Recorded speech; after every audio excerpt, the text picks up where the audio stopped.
Hi guys, and I just wanted to have a little chat about my setup on my tank, and just give you a little bit of background about myself. And but first of all, I'd like to say thank you to Mark Leveson, obviously, and what a great guy, and you know what he's doing for this hobby, and you know the knowledge that he's got. I don't know about anyone else, but he's certainly helped me. Obviously, you pick what you want from him and everyone else, and I think that's the key in this hobby is knowledge. I mean, knowledge is everything. The more you find out, the more you learn, the healthier and the better the tank is. And so I just wanted to have a little chat about my setup, and yeah, I come back into the hobby after a good 10-12 year break, and I'm just amazed with the advances in technology and the way we look at how we do things. And so I had a little bit of a success with Bangai Cardinals. You know, it was out of luck that I managed to get my first batch to survive. There was about 30 thereabouts, and 5 grew on, and ever since then I've absolutely loved them, and it was one of the key reasons I got back into the hobby. And so because of that, I've been kind of experimenting with some ideas and some things, and well, I'll show you what I mean. So I'll go through and talk about my setup. Hopefully the timer will work for the feed as well, so I'm trying to time it just right so you can get to see the experiment in action. So less about me, let me show you the tank and the setup. So what we have here then, guys, is basically an Aqua 190. It's I suppose you would regard it as a nano tank, and its capacity is thereabouts 100 litres with this little frag tank that I've added on, which is just lovely. I mean, it's cute, but it does the job. It's just bringing on some frags on lovely for me.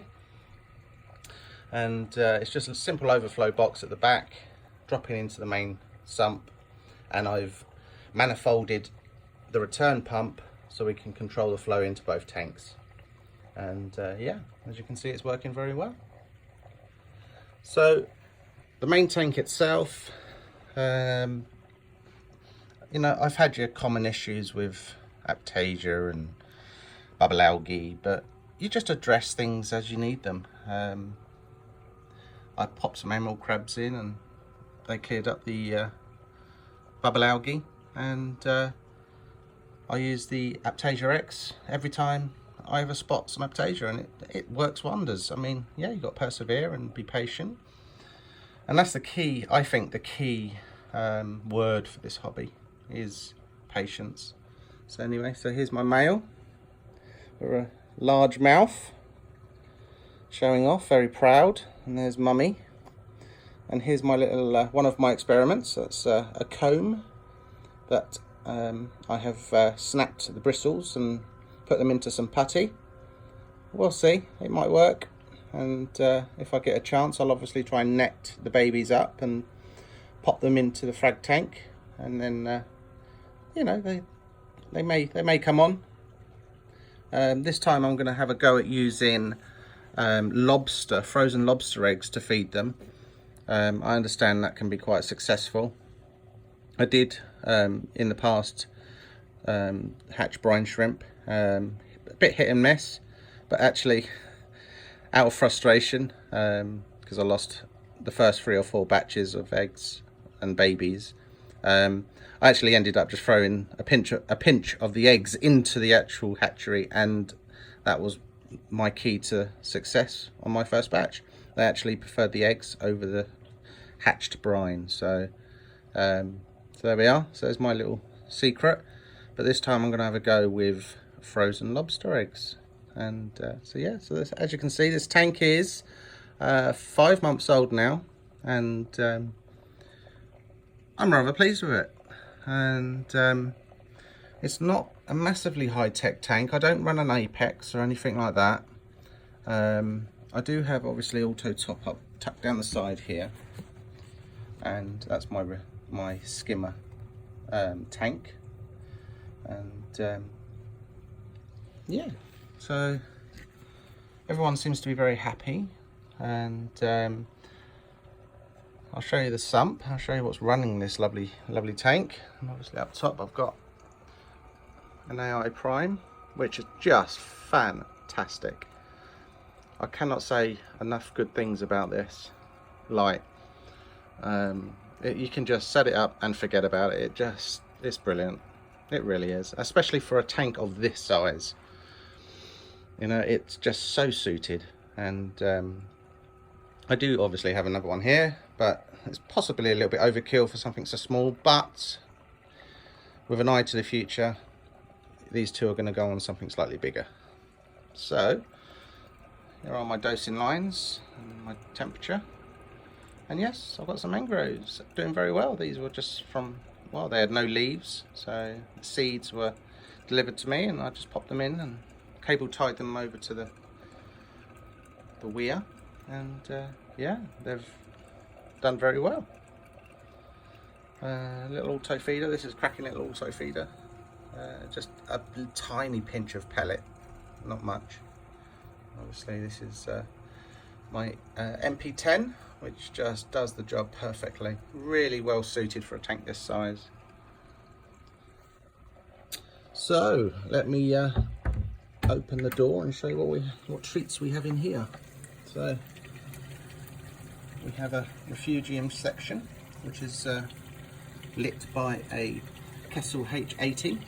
Absolutely spot on for the size of this refugium. And the life in this refugium is astonishing. There is just so much copepods, and obviously I have mandarins, so it's oh, here we go. Here's my little experiment.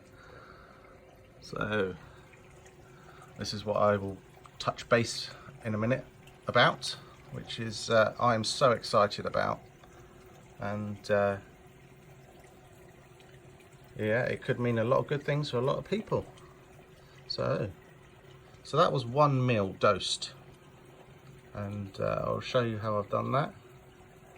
But clearly it's working, and it's great for them more sensitive fish like your bangais that don't normally, I mean, I've seen them take a bit of flake, but that's very hard to feed, auto feed.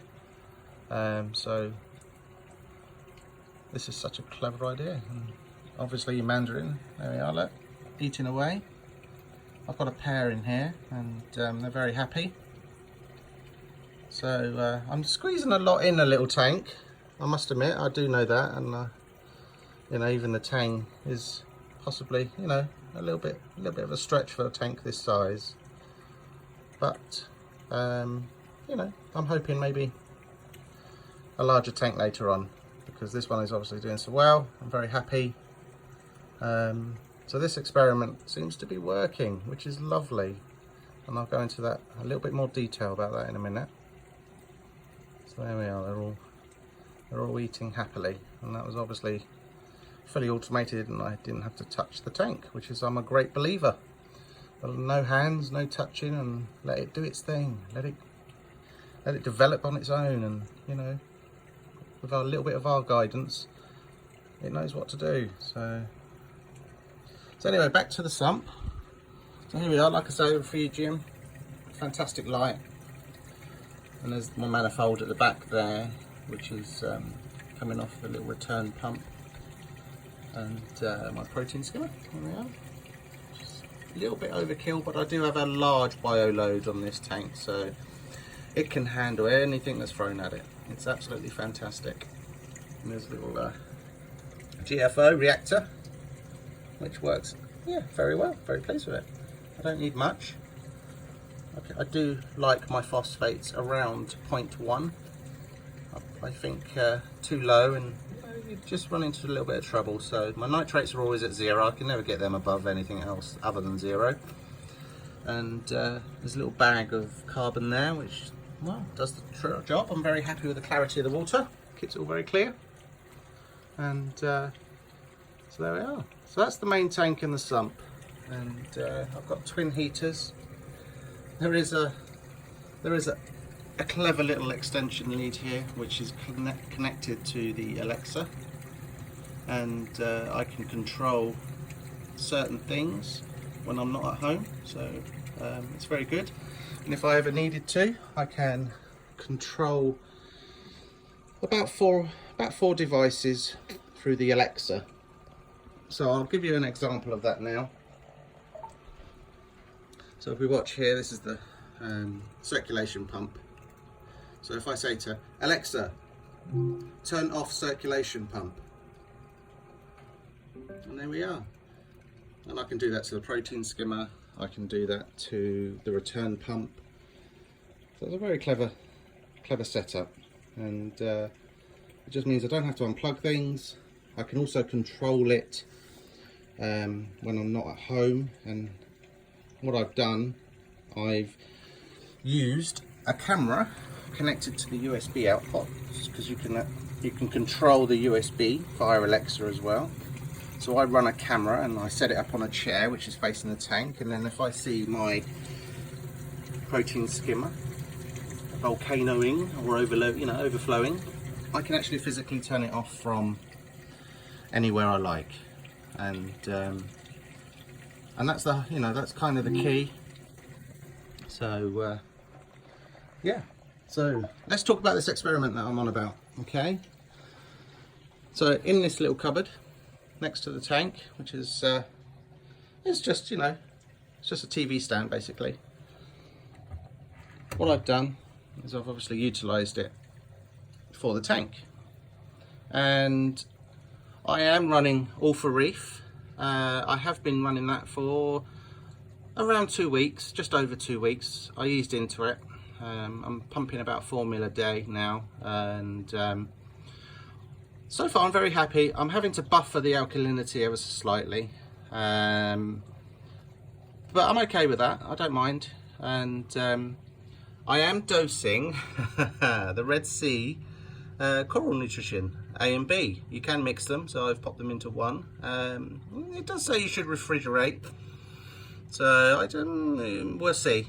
I'm happy dosing it, and it seems to be doing a good job. All my corals seem to be happy. But this is my super experiment, which you just saw. So we have a 250 ml bottle here of mysis, and yes, it's from Nios. I absolutely love the idea of this, because what this could mean is you guys can go on holiday without having to rely too heavily on someone feeding your tank. So this tank basically is pretty much fully automated, and I would regard it as an ultra low maintenance tank. I literally don't really need to do much apart from top up my auto top up every 2 weeks. There's enough there. It's about a litre a day it does in evaporation, and I mean, this is a this is a 250 ml bottle. I do 1 ml. That was 1 ml you just saw injected into the tank. I do once a day. I may be tempted to up that, but I like to still self-feed, so I supplement feeding myself. But yeah, so that's 250 days potentially of food, and I think I only paid, I don't know, I mean it may be different out there in the US, but over here I believe I paid £16 for this, which is probably about $20, and I think that's very good value for 250 days of feeding your tank. I know it's only a little tank, but there we are. So there's my setup. I've got a nice little dosing pump that we all know, and yes, I love the Reefroids. And this beautiful little thing here is obviously a battery backup, and yeah, it runs. I run a backup heater and the return pump on this, and believe it or not, I get about 4 hours of use from it, which is, in my opinion, plenty. I mean, around here we don't have power cuts for any more than an hour really, so this little device is wonderful. And it is kind of needed with the extension lead, because if you have a power cut, its fail-safe is off, so it will not automatically turn things back on. So the extension lead with all the Alexa and everything like that is run through this, so it will not interrupt it, because this is an uninterrupted power supply, power backup. So like I say, I'm very happy with the tank, and I'll keep you posted with regards to the batch from my bang guys. And I think my enemies are telling me they may need a little food, so I don't feed them much. I don't want to encourage them to spawn too much and grow out of control. There are 2 there, I may need to take one out. The clowns, for some reason, have decided to host the lever, which is always the way, isn't it? But there we go, I don't mind too much. They're happy, they're in very good condition, very good health, and they're very much in love. So I'm hoping to see some eggs on this rock very soon. And my tang, well, my daughter's nicknamed that Bumblebee, and he's very, very beautiful, and yeah, very, very happy. And that's the boss. There's the governor of the tank. There we are. We all know who he is. So there we are. There's a little look at my tank, and yeah, I hope you enjoyed this little clip. So yeah, there we are. Thank you very much. Bye bye.